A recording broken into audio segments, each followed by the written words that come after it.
हे बघा बहिणी खूप दिवसानंतर एकत्र आल्यावर. गुड मॉर्निंग, स्वागत आहे तुमचं माझ्या एका नवीन ब्लॉगमध्ये. तर खूप दिवसांनी ब्लॉग येते कारण आम्ही यांचं काम होतं त्याच्यामुळे पुण्याला आलो होतो. तर आता आम्ही चाललो दीदीकडे आले होते मी आणि आम्ही दोघी मिळून आता आमच्या माहेरी जाणार आहोत. कारण अंशूला पण सुट्टी आहे आणि नक्षूची तर अजून स्कूल पण चालू झालेली नाही आहे. त्याच्यामुळे आता 8:30 वाजलेत. आम्ही 8 वाजताच निघणार होतो पण अजून आमचं काहीच आवरलेलं नाही आहे कारण स्वयंपाक करून मुलांना काहीतरी खाऊ घालून आम्ही जाणार आहोत. तर बघत राहा तुम्ही ब्लॉग, कारण माहेरी गेल्यावर पण मी सगळे ब्लॉग करणार आहे. खूप इंटरेस्टिंग होणार आहेत. आम्ही तिघी बहिणी एकत्र येणार आहोत. चला तर मग आवडूया. मी ते रात्रीच बॅग भरून ठेवलं होतं. रात्रीच बऱ्यापैकी तयारी करून झाली आमची. हे बघा किती गाड झोपला. अंशू अंशू अंशू अंशू चला जायचं आपल्याला मामाच्या गावाला. उठा, उठ उठ उठ पटकन. नक्षू नक्षू उठ उठ पटकन. भेंडीची भाजी बनवून झाली. तर थोडीशी जवसाची चटणी पण घेतली आणि जिजूंसाठी आमटी बनवली.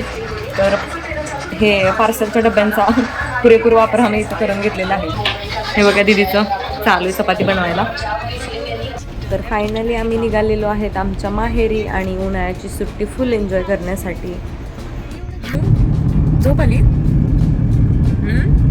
नक्षत्र झोपलं काय? या इकडे एक जण पुढे कोणतर माऊच्या अभ्यास करायला लागलाय. हा येत आहे का?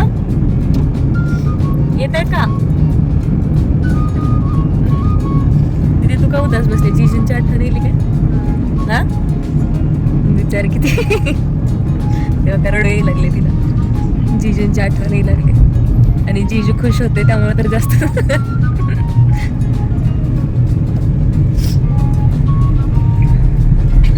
हे बघ मध्येच इचलकरंजीवरून आम्ही येताना एवढं काहीच ट्रॅफिक नसायचं. पूर्ण तिकडचा मोकळा रोड. असं वाटायचं की एकटीच गाडी फक्त आमची. हॉटेल चपाती भाजी आणली ती खावा. नक्षू काय झाले? नक्षूला हँग झाला नक्षू. झोप माऊपाशी. किती गर्दी. असं तर तिकडे आम्ही थांबतच नव्हतो. इचलकरंजीवरून सोलापूरला येताना काहीच गर्दी नसेल, फक्त एक गाडी, ती पण आमचीच. आता तिकडची पण जरा गर्दी वाढली पहिल्यापेक्षा, पण पहिलं तर काहीच नव्हतं. मामाच्या गावाला जायचंय ना? कोण कोण रेडी आहे मामाच्या गावाला जायला? नक्षू तू काय केले ते? नक्षू मामाकडे जायचं ना? काय काय करायचं मामाकडे जाऊन? हा आईस्क्रीम. आजारी पडायचंय? मग काय काय करणार आहे तुम्ही मामाच्या गावाला जाऊन? सारखं पाणी.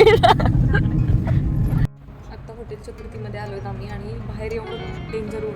अंशू नक्षू काय खायलाय? चिप्स. दीदी आईस्क्रीम मस्त चालू आहे तुझं. बाहेर असलं डेंजर ऊन, भयानक ऊन आहे बाबा.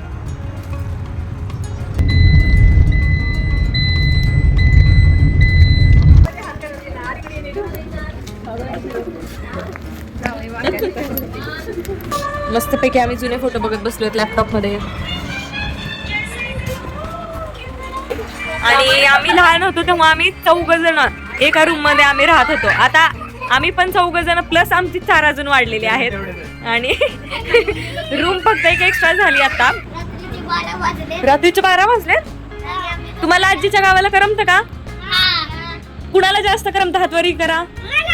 ये सगळ्यांनाच. चला झोपा आता तुम्ही, खूप उशीर झालाय. नक्षत्र ऍक्टिंग चालू. सोनीची पण ऍक्टिंग चालू.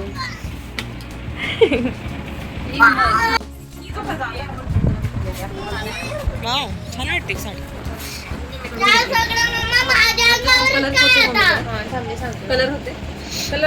ही मम्मीकडून घेतलेली आहे ना तू? ब्रासो मध्ये येते वाटतं. हे बघा बहिणी खूप दिवसानंतर एकत्र आल्यावर त्यांची शॉपिंग, एकमेकीला शॉपिंग दाखवतात. कुठली? ती मम्मीकडूनच घेतलेली.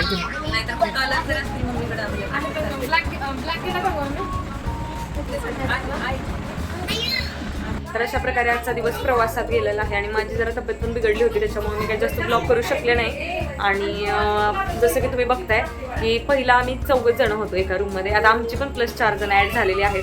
तर भेटूया आता पुढच्या ब्लॉगमध्ये. आजचा ब्लॉग इथे संपतोय. Bye bye, good night.